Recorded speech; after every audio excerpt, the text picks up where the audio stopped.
we got stuck in the desert, and we had a little hangover remix out there, man. I wore a wig to school once, and they said no headgear was allowed. How did spider web was it tights. Obvious that it was a wig? Yeah. Oh, okay. I was having a terrible fun. wig. See, this is exactly why we have them on the show, and this is what makes them fun. You're listening to KXVS, the voice of Stockton, 92.1 FM. Hello, welcome to Chef Tobias Cooks, here where we have kitchen conversations with professional chefs, cooks, home cooks, bakers, and people that just can't cook. So join us every week for our kitchen conversations and learn a thing or two. And I don't burn nothing in my kitchen.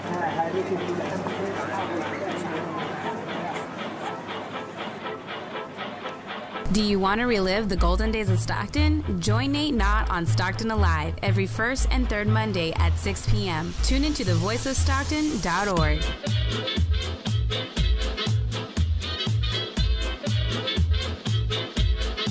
Attention, Stockton. Are you experiencing a transition in business, relationships, health, or your life purpose? I'm Darius Oliver, and I help people to look within and find clarity and direction in their constantly changing lives. Tune in and listen with me as I go deep into your patterns and personal cycles through divine numerology. Any life transition you're experiencing can be illuminated by an in-depth analysis of your chart. For the first time in Stockton, you now have access to a professional numerologist here to help you light your own way. I'm in the booth to help you find your own truth. Tune in to Divine Numerology every Friday at 3 p.m. on The Voice of Stockton. What is up, Stockton, California, worldwide, the Central Valley? This is Chess Day of Hella Deadass Entertainment with Rise and Shine 209, your favorite weekday morning show. Tune in Monday through Friday from 8 to 10 a.m. PST for entertainment that is right up your alley, featuring unsigned artists and small businesses from across the globe that share the grassroots local determination to grow. Do you see what I've done with those rhymes back there? So when you see me on live, I want you to comment, like, and share. KXVS. The Voice of Stockton live. The Voice of Stockton at Stone Soup Studio. KXVS.org. The views and opinions expressed in the following program do not necessarily reflect those of KXVS, the Voice of Stockton, or its parents, affiliates, management, and staff.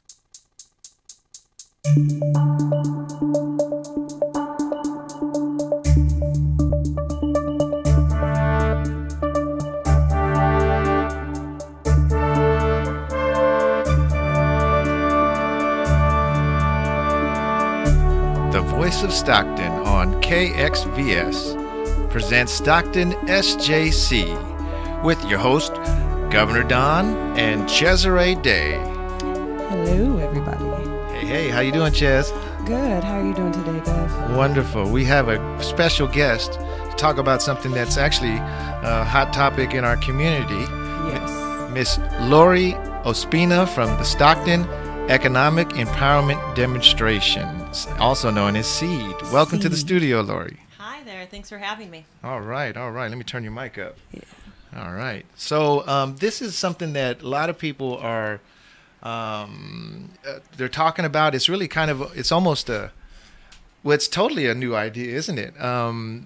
It's something that there's people who are a little confused about the idea, but explain what SEED is, Stockton Economic Empowerment Demonstration. What is the purpose of SEED? Yeah, so SEED is a guaranteed income initiative. It is the first time that a city has tested out the concept of giving guaranteed income or unconditional income to residents of that city.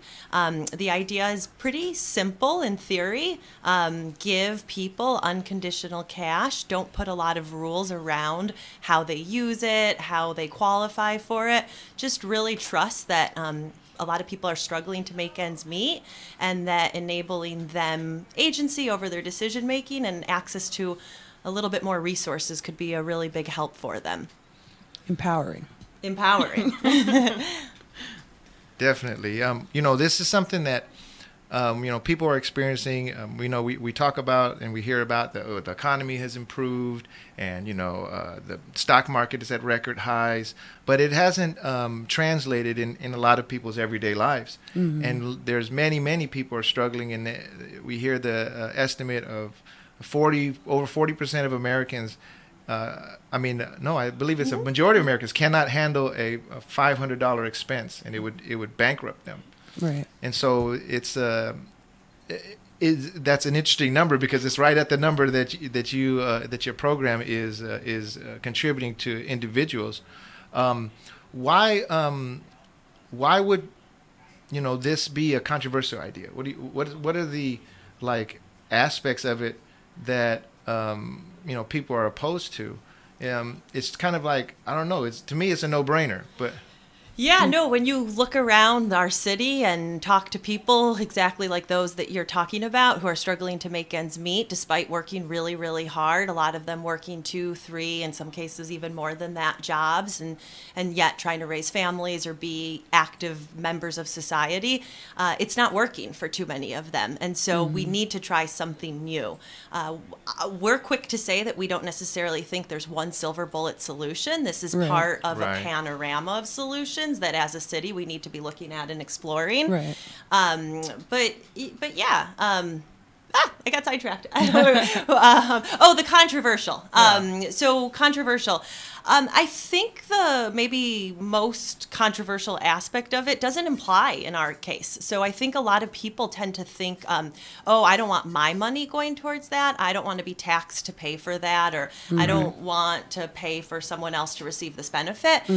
But again, in our instance for SEED, that just simply isn't applicable. Everything that is being used to fund the demonstration is being raised by philanthropic or donor dollars. So we're actually bringing money into the community. We aren't using any resources that exist in Stockton. So that kind of, that critique doesn't apply here. Right. And that's an awesome difference from a lot of those, a lot of demonstrations similar to this. And the only thing that I can empathize with people who would be opposed is, okay, you know what I mean? As an American, you should have a say in how your tax dollars are spent. I completely agree with that. Right. So I love that it's a philanthropic endeavor. I think that's very important, to let people who want to help people instead of forcing people to do that. So that's really... Yeah. It's a really great aspect.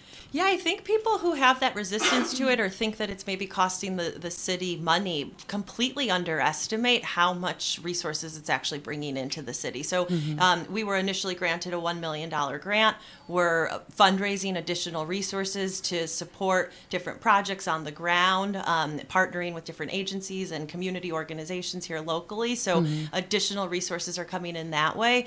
And then also, I think about it in terms of a multiplier effect, where given the amount of attention and publicity that the project has gained, we now have a lot of folks coming to Stockton, traveling to Stockton, spending time, staying in hotels, eating at restaurants, shopping in our gas station. And so really investing in the city. So I actually think even beyond the money that we directly fundraise for the project will actually bring even more resources in. Right. I actually was mentioning that earlier today.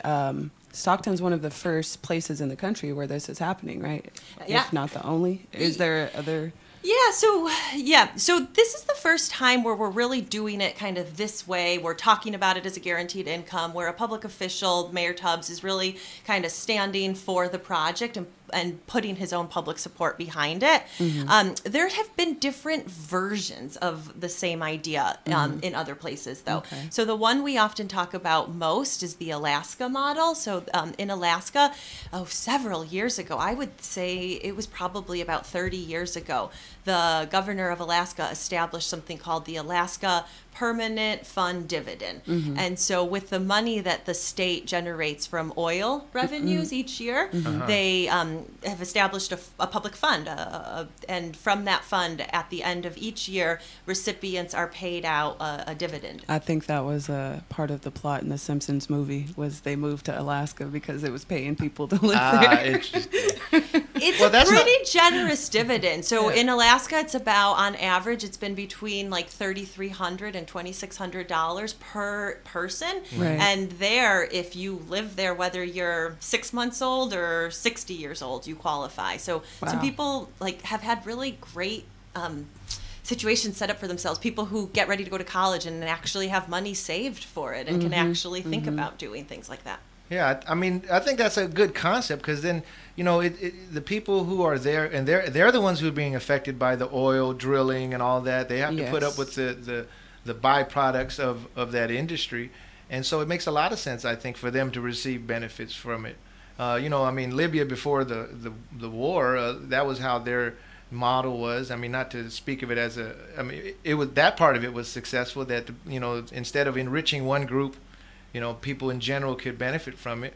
I think, you know, that's, you know, it's a good way to get people kind of feel like that they're a part of the whole situation. You know, it gets them, you know, involved. It's taking us back to a different mindset, you know, one where we do see some resources as being shared, Right. and you know, recognizing that there is an element of the commons among us, and that Right. no one is in this alone. Right. It's kind of like the employee-owned company concept, right? Cooperatives. Yeah. I mean, those are different models completely, and they Well, serve certainly. different ends, but the ethos. Right.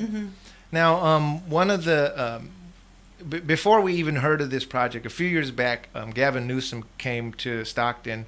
And it was before the you know, we knew he was, or before he announced he was running, and it might have been even part of that announcement. But he was here speaking about something, and before he really kind of got into the official part of his talk, he mentioned something that that is on the minds of government officials and people who are involved in economics, but also, you know, the tech community, which is that we have, you know, we're focused on climate change, and it's good and important. And, you know, some of these multiplier effects and these devastating effects might be down the ways a little bit, but we're experiencing some now. But he said there's something that's not being talked about a lot, is that before, when we talked about, you know, machines taking away people's jobs, it was like, you know, certain kind of like movement jobs, you know, physical jobs. But now we have machines who can talk, they can take orders, they can make decisions. And there's restaurants now, examples of restaurants that have no humans inside. And so he said that something that is really important to consider is that when this technology jump happens, that there might be a lot less jobs to go around. And so I think that that was the first thing I thought about when I heard about SEED. I was like, oh, great, because the tech people who know this is coming are saying, maybe we need to prepare for this.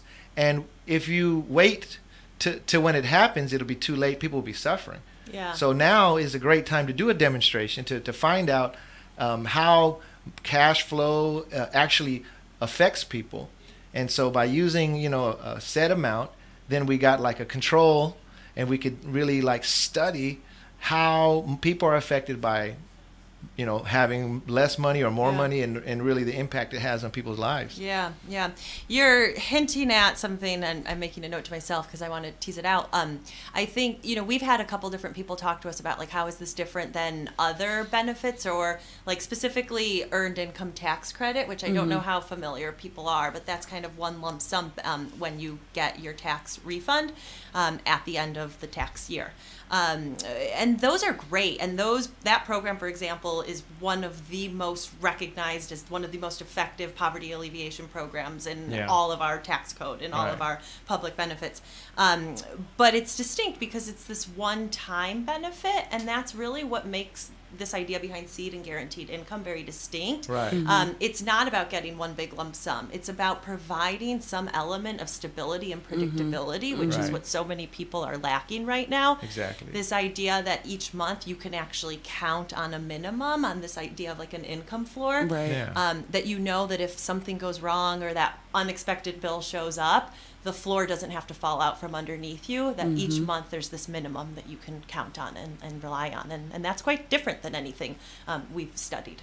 Right. Yes, definitely. I think one thing that's important for people to really wrap their minds around is, and it's something that we need to think about more, because you if we continue to be like on a a growth-based economy, perpetual growth is obviously unsustainable, right? Anything that perpetually grows, kills itself by its own growth. But that's how our economy is measured.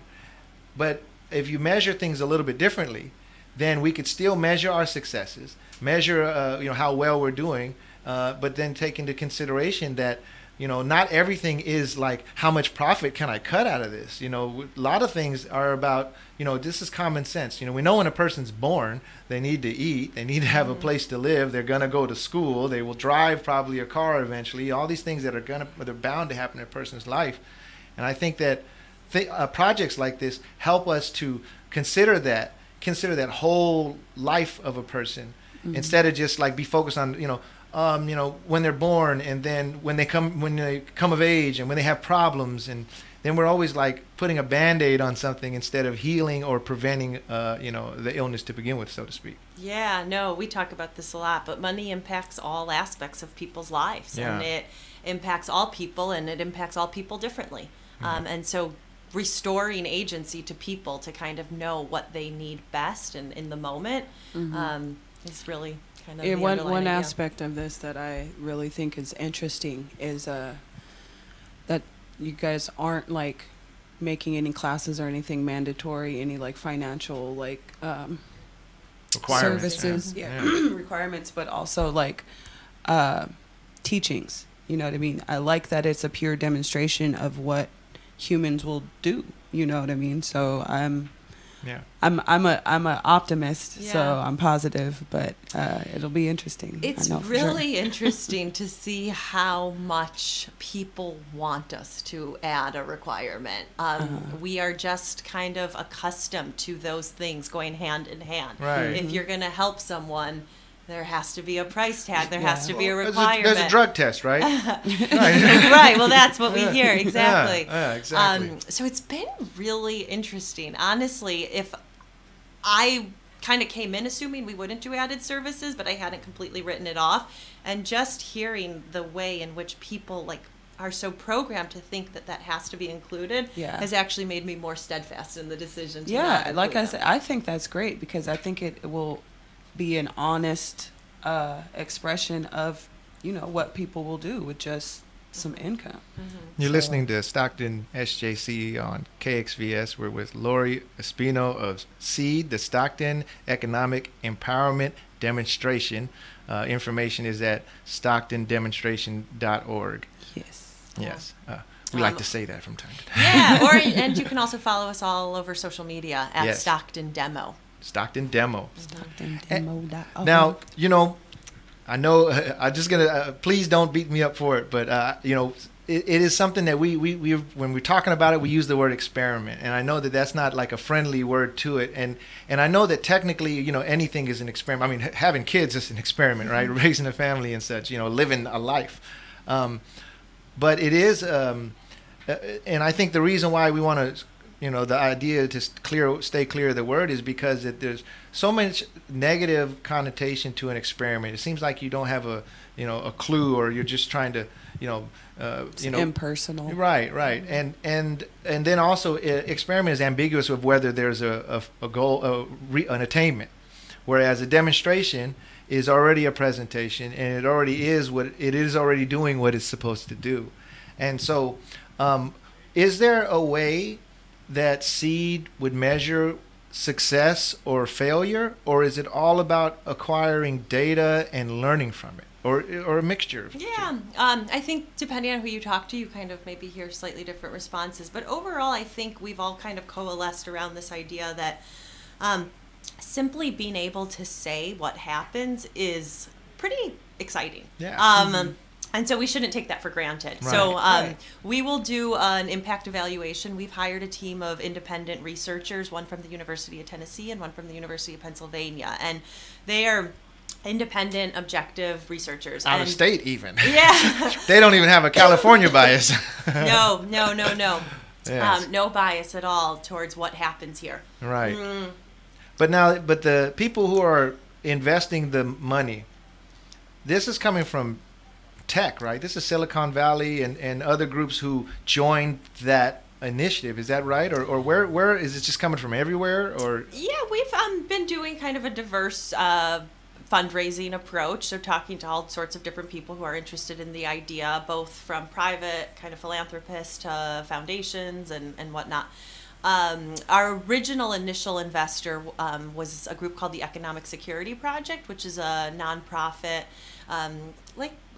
organization. They're a nonprofit 501c3, kind of with the mission of trying to galvanize around the idea of guaranteed income, basic income, unconditional income. So they're open to exploring it from a lot of different angles and aren't necessarily tied to seeing the solution in one set way, but really just experimenting with this idea of unconditional cash. And so they felt that in order for the idea to move forward, it would be really important to kind of actually let the country see what happens when you do it. So a lot of it is lived kind of in the shelves of academia and whatnot. And that's what I mean with it being like kind of not unbiased, but you know what I mean, left on its own.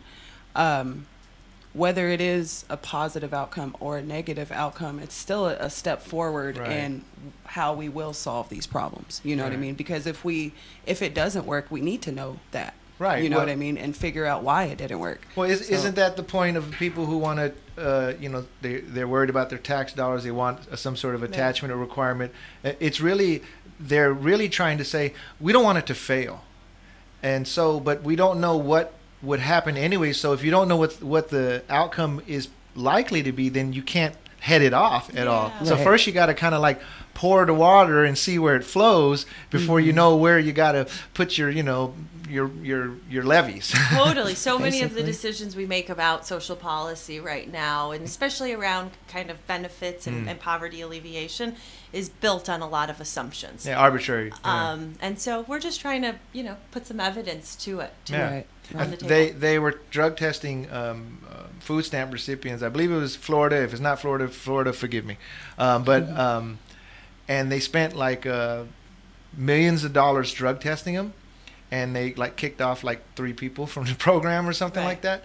And so like the people who wanted to do that program were complaining about wasting government funds, but you just spent millions of dollars to stop sending a few $100s to 3 people. Yeah. And so sometimes our fears cause us to waste our resources. I mean, look at what's going on with our climate, and people, some people are like, oh, it's not even a real thing. But even those that acknowledge it's a real thing, we're oftentimes hesitant, like, what do we do if we start spending money on one way? What if it isn't? And so then sometimes we have inaction, which only makes the problem worse. Yeah, I hear all the time from people like, well, what if so-and-so spends it this way, or what if they do this, or, a bunch of fears. And I'm not naive enough to think that that's not going to happen at all. Someone might use the money in a way that I maybe wouldn't have hoped for. But I think that we can't let these like possible misuses that will be occasional and few and far in between inhibit us from helping so many people who need help right now. Exactly. I mean, if we all think about kind of our own social networks, our families, our friends, if I run through those people in my head, and if I think about if they had $500, I think they'd all do really exceptional things with it. And I think that's generally true for most people. Yeah, there might be some misuse, but I don't think it should paralyze us or inhibit us from finding solutions when we know so many people are suffering. Exactly. Yeah, they have like social demonstrations out there where somebody will give a homeless guy $100 and then like kind of follow him around and see what he does with it. And 99% of the time, they take that and spend it on their whole community. You know what I mean? And I think giving people that, showing them that you trust them with that money, you will get way more positive results from how it's spent than, the way you were talking about Florida or whoever. Yeah, but I think also there's an improper framing, and a lot of it comes from prejudice and racism and things like that too as well. Bigotry and all sorts. Like the idea that because a person is homeless, that there's something wrong with them. That's like saying, because a person doesn't, they're not, if they lose an election, we don't, when people lose an election, like we don't like think that, oh, they're just, they're obviously a failure in life or anything, or all sorts of different ways we could measure people. But like, it's really fear-based, actually, if you think about it. When we think about those situations, I think a lot of that prejudice comes from being afraid of it happening to you, you know. But then there's the other folks who, of course, it's never going to happen to them, but they just might have this mindset like, oh, that's free money, and something's wrong with free money, and if someone gets something for free, they're obviously going to abuse it, and like. None of these folks had to pay for their birth. Yeah. They never had to. None of them had to pay to go to preschool and kindergarten, or they didn't pay to go to high school. And if they did, their parents did. So there's a lot of things that come free of cost to an individual, but doesn't mean that as a society we don't pay for those things because they're valuable. Yeah, totally. There's a joke in the basic income world that says that we already have a UBI and it's middle class parents. So depending the zip code that you're shrinking fast, but depending the zip code that you're born into and the family that you're born into, it can be a real determinant of how likely that is to happen to you. And I think part of the problem is that we think it's not possible. We think that someone else must have done something wrong and that's why they're in that situation. And I think at this moment in time we're realizing that some of the people who never thought it could happen to them are experiencing it. Right. And so it's time for us to, even if it hasn't happened to us now, I don't know, I personally think that we are impacted when we walk on the street and we see a homeless person. Even if the moment we try to convince ourselves that we're not, or to shake it off, or not pay attention or whatnot. Right. I think it does wear on us all as individuals and It's suffering. society. It's suffering, and we see suffering, Yeah.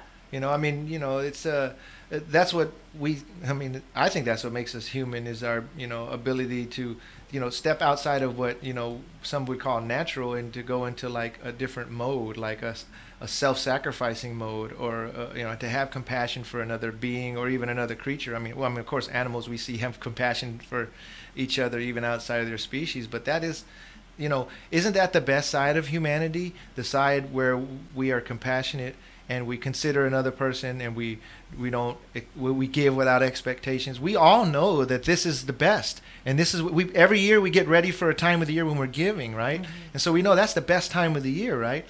So I think it's kind of contrary to that, to even have the kind of attitude about a project such as this.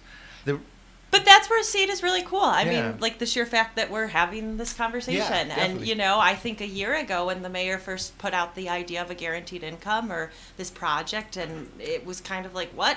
And Crazy, I think the city has really come like a long way, and a lot of folks really understanding it now. And even if they still have open questions, it's on their radar. And nationally, I believe that to be true as well. And, Right. I don't need to repeat how much attention it's got. Right. And see, the thing is, from where you guys are sitting, I love that you're not implementing those things. But for people like us who are community organizers, that's where the opportunities come in to really make a change in the community. You know what I mean? Like, if everybody's having a $500 stipend, they're going to be able to come out and do more and enjoy their communities more, invest in our local businesses. Exactly.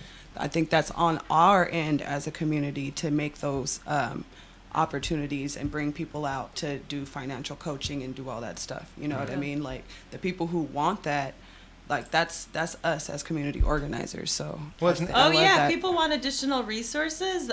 We encourage them to access them. We won't make them a requirement, but we encourage them to access them, and we hope that with a little bit extra money in their pockets, they might have an extra hour where they could actually pursue them. Right. And and no one who's going to be selected for and we should talk about the selection process. No one who's going to be selected is somebody who already is living comfortably.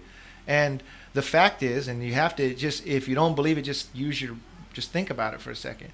People who have less resources, people who are impoverished, every single dollar that comes in their hands gets put right into this economy. Totally. Right. So like when you give a billionaire $1 million, it just goes into a bank account, and it does nothing except make money for some bankers. You give a poor person or a person who's suffering economically any amount of money, and it's going right into the economy. Tax dollars are generated. Businesses are doing better. There's so many benefits.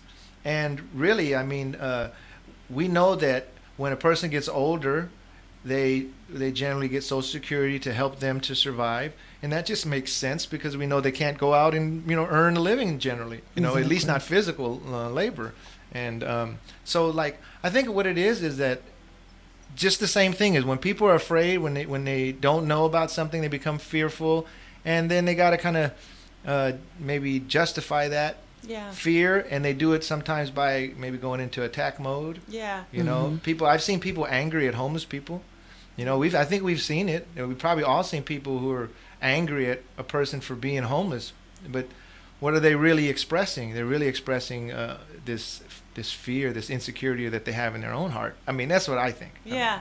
No, I think you're kind of hitting on another point of like your earlier question about what success looks like. I think it really is moving away kind of from the data and the results. It's also just taking some of the fear out of the concept and making it like imaginable. And maybe you might know someone who gets the $500 and talks about it at some point with you, and really humanizing the experience of people. So both those receiving the basic income or the guaranteed income, but also those who are not.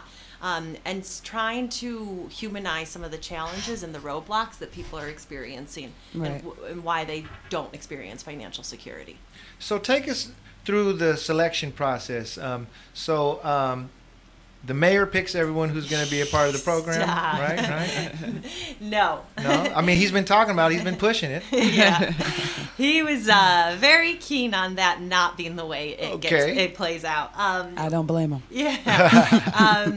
We went around, we spent a lot of time trying to figure out what would be the best way. And ultimately, we thought about, do we concentrate one neighborhood, certain income, certain community, whatever.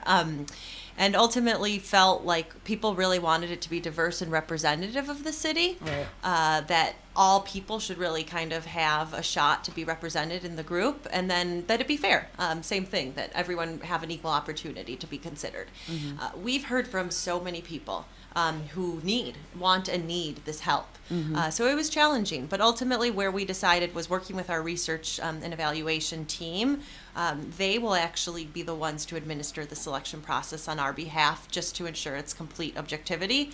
And in order to pick the 100 recipients, what we've landed on is we've done like a first stage filtering where we've selected all of the neighborhoods in the city of Stockton, or census tracts in the city of Stockton, where the area median income is at or below 46,000, which is the city's area median income. Okay. And so we thought that middle number was kind of a fair, point to depart from. It allowed us to be kind of get a good portion of the city involved and included into the lottery, for lack of a better word. But still making sure that we were getting to neighborhoods where the $500 would make a big difference. Now the census, we're talking about a household median income.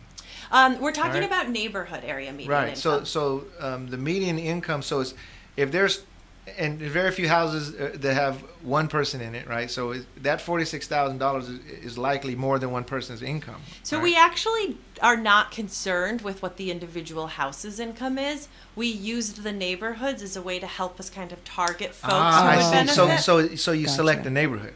We prioritize neighborhoods, and then within those neighborhoods, our researchers will send out letters in the mail to 1,000 randomly selected addresses. So no one's signing up. We aren't even picking the recipients. We will literally use public records and all of the addresses in those neighborhoods where the area median income is at or below 46K, and randomly send letters to 1,000 households. And we will leave it to the households to decide who is the best person in their house to receive the benefit. And then, so out of the 1,000, 100 will be selected. We'll see who we hear back from, knowing that we won't hear back from all 1,000. That's true. And then 100 will be randomly selected to receive the benefit, and anyone else who responded to us who's not selected, we'll invite to participate in our control group. Not as good of a deal as $500 a month, but if you participate in our control group, we will compensate you for your participation. So anytime you complete a survey or whatnot, we would compensate you for it. So let's just make sure that it doesn't look like a bill. Yeah, I know. Or a advert, right? I know. Yes. No, and some people got mail just stacked up. Yeah. But hopefully this will get you to go through your mail and see what you got coming, and then you could pay that bill that you're late on too. And so a cold-hearted robot is going to help you to pick the general area. You send out information, and then based on the responses, then is it a randomized selection? Or is it'll be randomized again. So another cold-hearted robot. So you don't have to worry about favoritism. No. And those things. Once this program, once the people are selected, then how do they continue participation, or how do they how does that all work? Is it so once folks are selected, which we will hopefully have finalized by the start of January, what we're aiming to do the mailers in November, and then hopefully have the recipients selected by early January. And once they're selected, we'll basically invite them in to come talk to us, kind of answer any questions they might have, and we'll get them set up to receive payments. We're probably most likely going to use like some sort of a prepaid debit card option. Right. So it'll look and feel a lot like how people move and manage their money already. Yeah. And now, with a debit card, are you guys going to keep track of the spending, even though it's not a stipulation? Yeah, so we'll likely, this is something that the research team is still finalizing, but what I'm imagining likely happening is that we'll track aggregate level use. So we'll track of the group. We won't necessarily be watching every individual. Right. Gotcha. But aggregate level, where is the money being spent? Gas stations, grocery stores, is it coming out in cash? Right. Just kind of getting the Because some trends. people are just they're gonna get it. They're gonna pull $500 cash out as soon as they get it and put it to use. In addition to that, we will ask them about it as part of the research and evaluation. So participants in the treatment group, or the group receiving the $500, will answer questions on a quarterly basis and participate in the research. Now, just to throw it out there, if somebody just told you, yeah, I'm spending it on alcohol, all of it on alcohol every month, they still get to participate, right? I don't know that we'll get that level of honesty. I don't know. Have faith, Lori. It's fun. I just bought a bunch of weed. You framed it in a way that no one's ever framed it. Because people ask all the About time, a case what of if alcohol. they use it on alcohol? You specifically were like, what if they tell you they're spending it on alcohol? So it's a slightly different question. We're working through a lot of that. The mayor had an awesome point the other day, and he was just like, they might, that might happen. The population at large spends money on alcohol. I think if we saw one patterns, fat party every month. Yeah, I think party. From a moral standpoint, I think if we saw, that it was having a negative impact or something, we might need to treat it differently. But a one-time spend or occasional spend feels pretty normal. We'll have to see. We've been kind of talking about how we want to think about some of those questions as we're getting closer to disbursement. So somewhere there might be some filters here. Is that an idea that I mean, we're pretty committed to this idea of unconditionality and just allowing it to play Me personally, out. I'm under the mind state of that's part of it. That's part of the data. How would the demonstration? How would the data be useful if you didn't do that? Because the point of the demonstration, at least, please correct me if I'm wrong, is to see what happens and how money affects people. And so we already know they're getting some money somewhere else, and this is an unattached, solicited, unconditional. Oh, I just got to think of love. Okay, so this is like an unconditional a grant every month. And then I think really, if you attach any strings, you won't get the good data. Right, exactly. Right. I don't want people starting to overly self-monitor. So, we're committed to not making anyone worse off than they were when they started. So that is a commitment of the project. So if we see that someone is suddenly worsening as a result, we might need to evaluate. But generally, people are people. Right. Yeah. So what's next? Now, where what phase are we in now, and what's happening next? Yeah, so when the project launched, we announced a 9-month design process, and so we wrapped that up about a month ago. Was kind of the milestone or the anniversary of that. We need just a couple more months. I wouldn't think of us as being in design stage anymore. We kind of more or less know what we want to do. We just have to finish operationalizing it. So some of the things I'm working on right now, we're getting those prepaid cards set up. We're thinking about the disbursement structure for how we'll actually deliver the payments and what reporting requirements might be attached to that. And the research and evaluation team is working actively on kind of finalizing questionnaires and survey tools and stuff like that. Right. Giving out cash is easy. I say this all the time, but doing doing it in a way where you can measure it, where you can learn from it, where you can be thoughtful about it, that takes a little bit more time. Right. You can't go back to the beginning after once you passed it too. So that I can imagine there's a lot of talking, a lot of studying and seeing precedents and Exactly. what other people's projects. I mean, this is not the first time somebody did something like this. Exactly. But I think two things. First of all, I think it's very exciting, and I imagine you're very reserved and cool, but I imagine this must be very exciting. It is. To me, it's really exciting because it's happening here in Stockton. We are an experiment, and we are in demonstration, and there's so many ups and downs that we've experienced, and there's so much negative attention in our community. And, thankfully, we do have positive attention in the community, and we try to be a positive, outlet here at the Voice of Stockton. But I think that part of it, to me, makes it more beneficial to the rest of the nation and world, because it's not happening in a place that has no history and people have no knowledge of. Everyone has a little bit of, I guess, the perspective on Stockton. And so, first major city in America to go bankrupt. We experienced a huge percentage of the housing crisis. We've had, crime issues, but also and controversy in politics and other areas. But also now we the youngest mayor, the first African American mayor, youngest mayor of any major American city. RTD just won some national. Yeah, electric buses. Yeah. Do you know that this electric bus that was that started here? Stockton was the first place to get that, and so I think this is just another thing that we actually can be excited about. I agree. I agree completely. I mean, I talk to people all the time, and just for the listeners here locally, like we get calls, emails, requests all the time from cities all over the world whose eyes are on Stockton and who are really seeing Stockton as being a leader and wanting to learn from us. So now we just have to live up to it. All right. Well, we've been speaking with Lori Ospina, of Stockton Economic Empowerment Demonstration, also known as SEED. And that's the program. If you're just tuning in, then what you got to do is wait for this thing to reload and watch this thing from the beginning, because we can't explain it all. But you've been hearing about it. There's been controversy about it, but I think, Lori, you did a great job of explaining it. And helping us to understand the project and understand how it works. And I think that that's a great service. And hopefully, maybe you could use even this video to help people to understand what's going on. We want to, we always want to, be involved in what's going on in the community. And we think this is something that has a great potential for positive. And so we really want to thank you for coming in, and thank you for your time.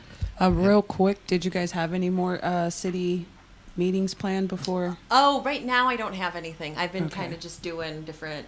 I got the email that there was another one recently. But yeah, I don't have anything right now. San Joaquin Delta College students from the RTV department are out and about, though, capturing stories from all across the city. All right, big up to Delta RTV. Yeah, they're working with us on a really cool project to capture kind of oral stories, oral histories from different residents around the city who just kind of want to make their voices heard. So they're popping up in yellow shirts all around the city. All right, well, we're looking forward. Now, are they sharing that, or is that going to? Yeah, they're going to be running it on, KWDC. Yes, thank you. Yes. Starting on the 28th of this month, every week they'll be posting stories from the community. Well, we'll be tuning in and we'll be sharing. I think that's wonderful. And also, again, big shout out to Delta RTV. That's some of our that's a home for many of us. And so thank you again. Thank you. Will you come back and talk to us about it? Keep us updated. Absolutely. Thank you. All right. So that was Lori Ospina from the SEED, Stockton Economic Empowerment Demonstration. You've been listening to Stockton SJC with Governor Don and Cesare Day. Have a great day, and thank you for tuning in. And please stay tuned for more quality programming right here on The Voice of Stockton on KXVS.org.